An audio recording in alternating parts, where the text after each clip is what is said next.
I'm all right, thank you, darling. How are you, Anna? I'm very well. I'm in my mummy's house. It looks very nice as well. Here I am. I'm in my office today. Very nice. Very Mm. nice.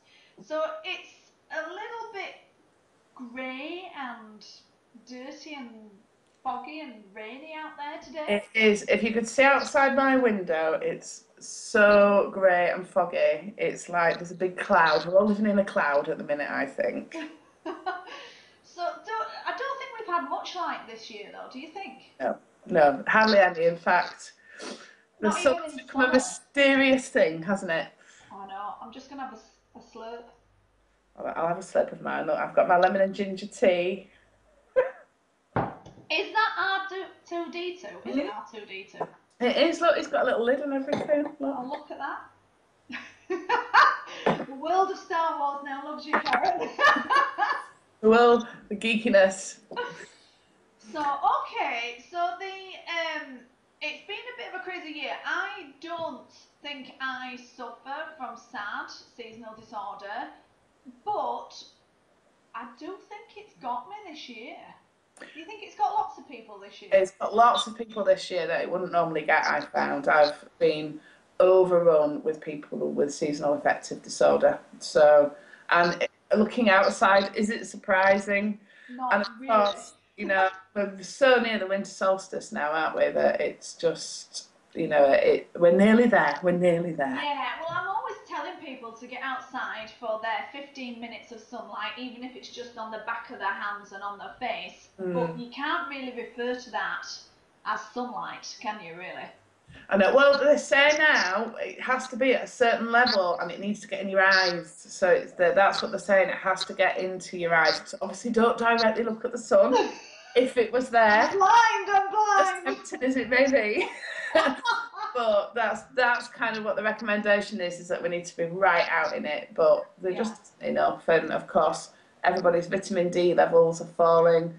Everybody's serotonin levels are falling, and it affects our melatonin levels as well. So, Really badly, what I've found is when that kicks in, the seasonal disorder kicks in, it does really give you interrupted sleep. hmm So, absolutely, and then, absolutely, and it makes you want to sleep more, but not necessarily sleep well. And what people don't do at this time of year, especially if they've got SAD, is they're exhausted. One of the symptoms is lethargy, and they wake up and they're so tired they just don't feel like they can cope. I've been dragging myself out of bed to do my little run with Oscar. He's good, and I've been like, oh my god, it's been really hard. But I have been getting out because I feel like I need to get out. This is the big problem I've been facing nutritionally is obviously Eskimos live in the dark 6 months a year and all that, and they say, well, do they get seasonal disorder? And I've been saying, well, you've got to fill up on your vitamin D foods like your milk, your eggs, your oily fish. But the Absolutely. amount of people that go, oh, I don't eat eggs, I don't do milk anymore, I don't do fish, and I'm like, oh dear. So now I'm having to find really weird ways nutritionally for people to get the vitamin D. It's interesting because the studies that they've looked at, you're right, Eskimos don't get because they do have a much better diet. But the other thing that they've also discovered is that where there's lots of snow on the ground, people don't often get sad because it's the brightness thing. So it tends to be, obviously countries like ours, the UK, where we're a reasonable amount away from the equator, where it's just sort of wet rather than Yeah, kind of yeah. bright, wonderful snow. But that's kind of what I was wanting to ask you about, really, because I do see so many people that have got this, as in nutritionally and kind of in terms of exercise, what it is that they need to be doing to kind of boost their mood and boost that serotonin. And, there's lots of stuff that I can do with them, but it would be, they don't believe me when I say they have to eat better. So I thought I would ask Google this and then you can tell them all. Well, the really great thing to do when it comes to nutrition and when it comes to kind of, my dad's just leaving the kitchen now, right? So when So it I comes said, how does that? when it comes to food and it comes to nutrition, um, we need to be getting the vitamin D. Now, some people are saying, but I do eat foods with vitamin D, like fish and eggs and milk and things like that, and greens, lovely greens and things like that. But the problem we've got is we're not absorbing it, and I'm a big fan of the magnesium flakes that you can have a little foot soak, or you can have a little. Do you hear the doggy in the I background? do. I was wondering if it was one out here, but it's No, not. Is that Oscar or is that your mum? it's Roscoe the Collins, very Oh, naughty. a bit out of college now. But yeah, we're not absorbing it. So the magnesium flakes and the magnesium oil is fantastic because it not only relaxes us and helps us sleep better, but it turns us into a human sponge. So then any nutrients that we take in are sucked into the system and used. So when people are suffering from sleep deprivation and interrupted sleep and they're very tired and also lacking in the vitamin D and suffering from SAD, then what I do is I ask them to have a magnesium bath with the flakes, or I ask them to do a little foot soak, and then that helps them A, sleep better, but B, helps to suck in all the nutrients that they're actually needing, and they feel better in themselves then. You see, people don't realise that these trace elements, your magnesiums, your potassiums, your chromiums, are so essential and only Yeah, tiny amounts. what's really crazy about it is we only need a smidgen of these things, but we're not even getting that. And they're quite crucial for, shall we say, tying things together. Yeah. You know? And you know that when you're tired and you feel run down, you don't really want to get outside. You don't really want to do exercise. And this is why I say, everybody in the world, buy a dog. Absolutely. Well, and they make you feel better as well. And they love you even when you look rubbish in the morning, don't they? What's the little fact that if you stroke any animal, really, it lowers your blood pressure? Stroke. That's me stroking. So it lowers your blood pressure just by them being near you, and they share their energy with you. And I think there's a lot of people out there go, oh, Anna's going on about her energy and sharing energy. She's gone all hippie on us again. But dogs are a prime example of sharing energy. They share their energy with you, and it does affect us. So if we could actually learn a great deal from them. Absolutely. Well, this is where all the healing dogs that come in terms of like taking dogs in to see children in hospital and companion dogs and friendship dogs. Oh, I'm going to sneeze. Are you ready? Go on. Excuse me. There we go. I hope I don't get that. No, I've not got a cold. I've not got a cold. I've been taking my zinc and my selenium, I'll have you know. That's very good. That would be like a computer virus, wouldn't it? It would indeed. Very good. I'll get one of my boys to do a drum roll for you that I can. So I know, and actually, in terms of the SAD, actually, we're obviously, I mean, we're obviously eating what we should be eating, and it's probably got to us a little bit.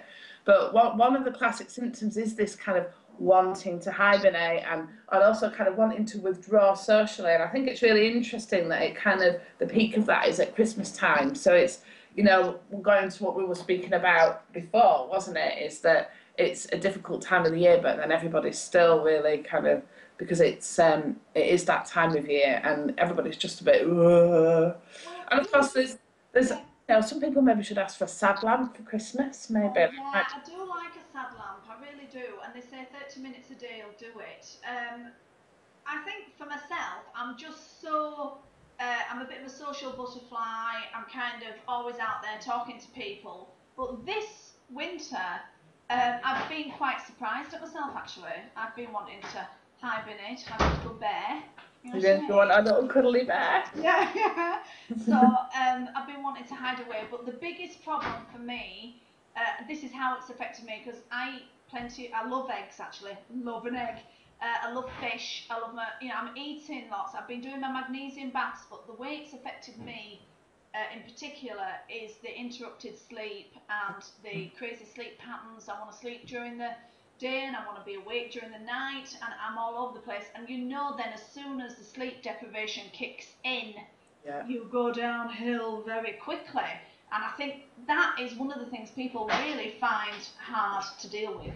Absolutely. I mean, sleep is essential to just functioning on any level, isn't it? And if we get sleep deprived for any period of time, of course, then what happens is we get sleep anxiety, which is, and then that ties in with the SAD because, again, one of the symptoms of seasonal affective is anxiety, isn't it? So, but sleep anxiety, it's this kind of one of these negative feedback loops where people get worried that they're not getting enough sleep.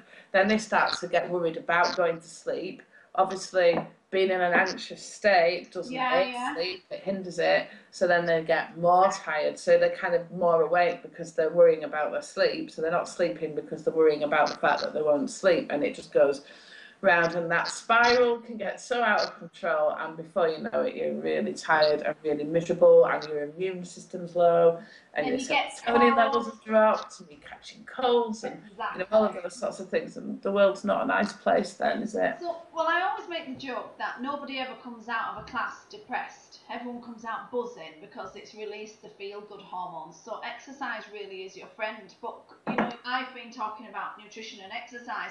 But going back to the psychological point of view, psychologically we're waking up in the dark and we're coming home in the dark. So psychologically people go, shouldn't I be in bed now? It's dark. I don't understand. Well, they do psychologically and physiologically because we have a gland that is kind of just kind of somewhere behind here, which is called the pineal gland, which kind of responds to the amount of light that we get. And by doing that, it's kind of how, and we all have them, all mammals have that, which is why, bears and things do hibernate. That's the brain trigger, if you like, that triggers it off. So when we do that, when that gets triggered or not triggered, or it becomes aware that a lot less light coming in, even just through the windows. I mean, on days like today where it's a bit grey out, isn't it? Then that has a big impact as well. So it's but then logically we just feel, they come in here, they come and sit in my lovely chair here, and they're saying things like, I feel tired, I feel depressed, I feel unhappy, I'm completely exhausted, I've had enough. The world seems very dark and miserable. Yeah, I've been hearing this as well. Yeah, it's been tough. It's been really tough. And as I said before, particularly this year, as I said, SAD doesn't really usually affect me, but I really feel like it has affected me this year. So the other thing with the eating side of things is people don't really want to behave when they're feeling like, feeling down. So, and there's very much around this time of year being good and naughty. I always tease people. I say, the fish won't get off the plate and slap you in the face. The fish has no emotions about this. The fish and the sweeties, they do not care, right? And it's us that puts emotion onto and personifies things and puts emotion and associated to certain foods and things like this. But what I've noticed with the whole SAD things, including myself, it's made me a bit of a girl, if you know what I mean. So I have been emotionally a bit up and down. I was singing Kenny Rogers in the car today, bawling my eyes out. Well, we can't be friends anymore now. You sing that. It was a sad song. He just gets me, does Kenny? It gets me. You're very right though, emotionally, because actually the other hormone that light affects, and we know is responsive to light, is the good old serotonin, the 5-HT. So we know that in this time of year that level also drops, which is where that kind of up and down feeling can come from. To the point actually that a lot of people actually take antidepressants through the winter because of that. So, but again, saying getting out there, doing some exercise, getting some fresh air into your lungs.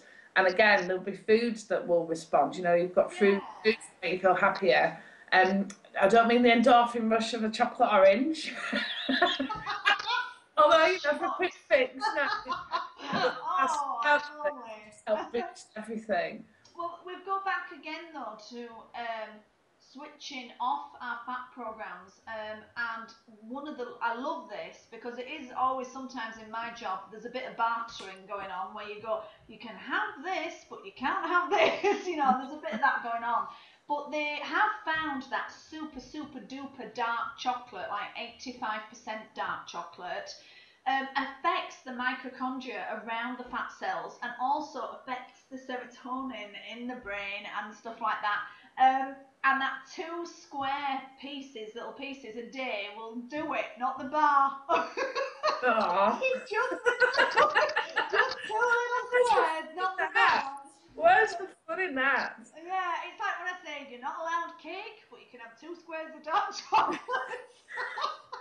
What if you made the cake with the dark chocolate? Yeah, Would that there's that option as well. But I love these little bits of nutritional things that are really easy to do and really easy to inject. And it is proven, research has proven, that dark chocolate does indeed release feel-good hormones, the same hormones that I like love. Which is It's why. the endorphins and the old oxytocin. The old Yeah. oxytocin, which is the hormone of love. Yeah, so they love it, yeah. So that's just a really tiny thing you can do. So no milk chocolate orange, dark chocolate orange only, please. Okay, you're the boss. And obviously, it has got real orange oil in there, so Yeah. it's obviously maybe a tiny bit of vitamin C. So The thing is, what people forget is when I was doing, I remember this confused a lot of people when I was qualifying in normal fitness and nutrition, and I did a lot of anatomy and physiology up to degree level. And one of the trick questions used to be, what's the largest organ in the body? And so people used to be going, the liver, the lungs, these doing, and the largest organ in the body is the skin. Yeah. yeah. Yeah, exactly. So if the skin isn't happy, or the skin isn't able to suck in the vitamin D, or the skin isn't absorbing the nutrients, it really has a massive effect on our health in general. Absolutely, absolutely. And it's so people do forget. I always say when I'm teaching things like light touch massage or hypnobirthing, and I explain about the skin being the largest organ of the body, you can make it feel really good, and it can take in so much, can't it? And yeah, this is the other thing, of course, in the winter time, even when it's really bright and sunny, but there with our hats, our coats up to here, they're still not that exposed. We've only got this little bit kind of really Yeah, exposed. definitely. So we have to make sure that we still, even on the warmest, brightest, sunniest days, are still getting, and the other skin still being exposed enough, isn't Yeah. it? So So this is a weird question for you. Are you a bean eater? I am a bean eater, Yeah, yes. a bean eater. I love beans, bean salads, chilies, anything like that. And beans have our 8 essential amino acids, which means the body doesn't make them, we have to get them from food. And beans have the whole lot that we need. And everyone teases me and says, what's the most nutritious meal? I always get asked, is it spaghetti bolognese? Is it the Sunday dinner? What is the most nutritious meal? Is it a salad? And actually, the most nutritious, balanced meal out there is beans on toast. But often, beans are consumed more in the summer. And they come across in the winter. Now, I was hoping that maybe a few of my clients would be making a few chilies, and things like that during the winter months. But I don't. Is that out of fashion at the moment?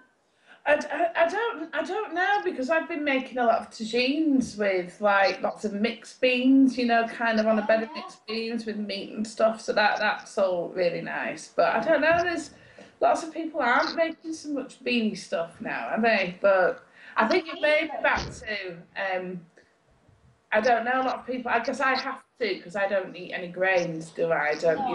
eat That's any kind right. of gluten, so I eat lots of beans. But yeah, but beans on toast. I'll be gluten-free toast in my case. It's just Yeah. one of the most. It's real soul food, that, isn't it? Well, I'll tell you something as well. Gluten-free bread has come a long way, hasn't it? I mean, because I remember years ago, you used to be able to throw it at the wall and it'd bounce back at you. It still does sometimes, And it's really, but it is better. it's Oh, it better. crumbles. It's But yeah, it's there are a few brands out there that are really nice. Or sometimes I just make my own flatbreads and things, which are just really yeah. lovely, and they're fresh, aren't they? And all that I'm kind of stuff. liking the Sainsbury's one, the linseed and soya. Have you tried that one? It is, yeah. I really like that one. That's lovely. But yeah, I'd be promoting the beans because we need those 8 essential amino acids. And when these tiny little things that nobody really knows about, and when we don't get them, we're like just little Duracell batteries. And I say that about the vitamin D as well. You're like a Duracell battery just wearing down when the vitamin D goes out of you. So, what top tips could we give people, do you think, to beat the sad? The sad. Well, I think vitamin D is probably one of the key ones. And actually, if anybody's got kids, one of the kind of studies that was out quite recently was showing that children have just as get low vitamin D just as we do, and actually that can have a real effect on them behaviourally, and also things like stomach pain and joint pains also very much connected to lack of Very much vitamin so. D. So I think one of our top tips has to be to probably take a supplement or get it in your food, but actually at this time of year, especially when it's so bad, I think probably the supplement is the way forward, because certainly in the UK just about everybody is deficient in Yeah, it. I'd probably definitely agree with that. Doctors are now giving out more vitamin D supplements than ever before, but in order to absorb that well through the skin as well, I would be suggesting the magnesium soaks, whether it's a foot soak or a bath. Or I really like a bath, so So do just I. throw So do in a I. few handfuls of magnesium flakes and you're away. It's easy, and you sleep like a baby afterwards as Yeah, well. yeah. And where do you get those from, Anna? You can get them off eBay, off Amazon. You get them in Holland and Barrett. I think you'll get them in Boots or even Tesco's as well. And they come in like a baggie, big like a kilo. And you just put a couple of handfuls in the bath or in a foot soak, and you're awake. And you don't It sounds like heaven. Sounds like a relaxing thing to do anyway. Well, it's kind of a knock-on effect. There was a big kind of argument going on for many years as to whether Epsom salts actually eased muscle aches. Mm-hmm. Yeah, so sports people and people that had heavy jobs, labour jobs, used to put Epsom salts in their baths to ease their muscles. And I did this as a dancer, and I did it for years. And then it came out, oh, it doesn't do anything. But then we had that controversial where people going, it doesn't help at all, and you had another gang of people going, I've been doing it and it does help. So there's magnesium in Epsom salts. And Mm. what they've really done then is they've just taken the magnesium from the Epsom, they've just made it pure magnesium and they've put it out there, and it works. It There we go. works. There we go. So So, it's good. and I think as well, people need to monitor as well their mood. I think it's very easy to allow yourself to get into a real sort of negative funk, really, isn't Yeah. it? And kind of, I think sometimes if you catch yourself doing that early enough and you start to get yourself a bit more motivated and get out there, that really helps as well, doesn't it? Well, Yeah. I'll be honest with you. You saw me last week. I was wrecked, right?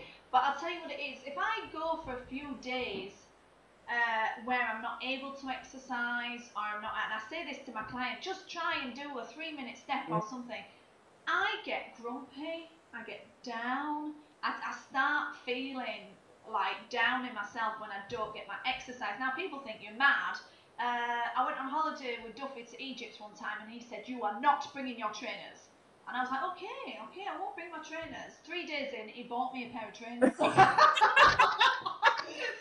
was Was it like, that no. hard? So I just get kind of, I'm not happy. Suddenly the world is a darker place.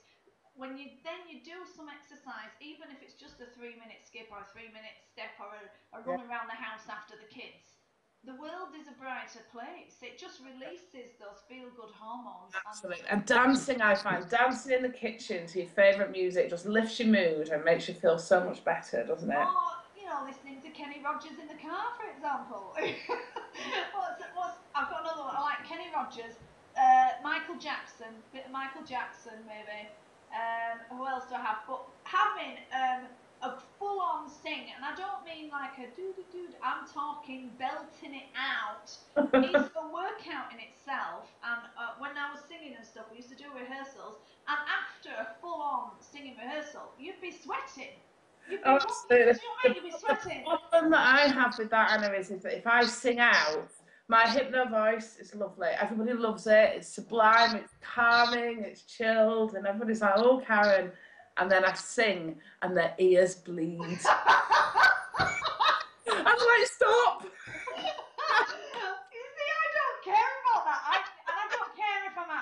tune, and I don't care about any of that business. It's absolutely just like hilarious because people go, "You used to do this professionally, did you?" Yeah, well, I don't mean like that.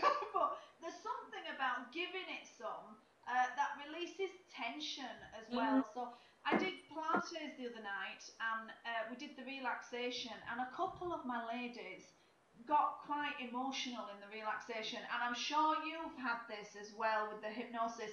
Is that when you get into that relaxed state, the body releases the tension, and sometimes it's released emotionally, and so they, they feel that and they have a little cry and stuff, but they're not crying. They go like that. I don't know why I'm crying, but it's just a release of tension, and I think that's what I get from the singing. So I just give it some and full on wallop, and then afterwards I feel great. Give it some full on wallop has got to be the phrase of the day, I think. Yeah, give How it to some. be sad, give it some on full on wallop. Or equally, as my Irish daddy would say, give it some whisky. Which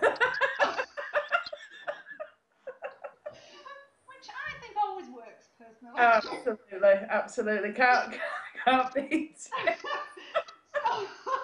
So we've got the exercise, we've got the sad lamps, we've got the magnesium, Vitamin D. vitamin D supplement, we've got vitamin D foods. There are many vitamin D foods, but also the little things that tie things together, like beans, and also nuts that are full of selenium and things like that, that tie things together beautifully and help suck in that vitamin D. Just to make you feel better. But just to, this time of year, people think, oh, it's Christmas, when they should be going, oh, it's Christmas. Yeah. And it's just time to enjoy. I think everybody's ready for a rest now. Are you, Karen? I am. I'm not sure I'm going to get one, but I am ready for one. I will be once I've sorted everything out. And then I have to say, I've never been so disorganised for the festive period in all my life. Well, I said before, when we were talking before, but I forgot to ask you, I regularly get a random phone call on Christmas Day and Boxing Day where I go, will you relax? It's Christmas Day. And people, oh my God, I'm so fat. It's Christmas Day. We're all fat. It's Christmas Day. And I always find it really amazing that people get themselves worked up in order to ring me. But do you get any phone calls? I do, yeah. So, I do. It's especially. I mean, I was speaking to my stepsister actually at the weekend. She's a paramedic, and she was saying, that it's interesting how through the day, through Christmas Day, the calls are very different. So normally in the morning, it's kind of little accidents that people have had. I don't know, with or with presents. my hand, putting the turkey in the oven. Yeah, all that kind of stuff.